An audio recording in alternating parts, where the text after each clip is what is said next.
Вот, полдела сделано. Я добрался до амортизатора.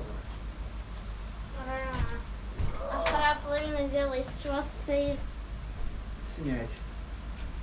Амортизатор? Да, потом его заварить, если получится. Если не получится, то надо новый. И вот оно вот так походу будет стоять, а машину я не знаю. Так пускай на улице стоит. Ну, пускай на месте стоит. Но я думаю, что нам надо съездить все-таки купить что-нибудь попить, да?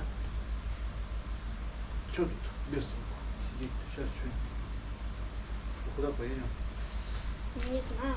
На перезавод, там обычный паспорт, мороженое. Да, Ну или в дружбу можем. Ой, а что, я запись пустил, что ли? Она у меня что, перегрелась?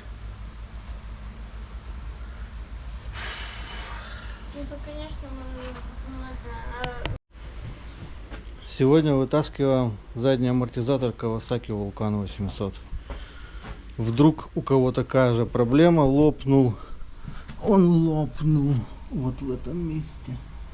Здесь, вот тут. А вторая часть осталась, соответственно, здесь. Вдруг кому будет надо. Для этого вам понадобится куча инструмента, помощники.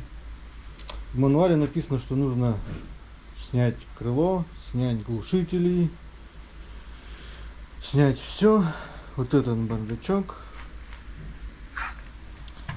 Вот. Будем дальше думать, что с ним делать. Пока думаю заварить его, ну обслужить, заварить. Вот все. Если это, конечно, не нержавейка какая-нибудь или алюминий. Все осталось открутить.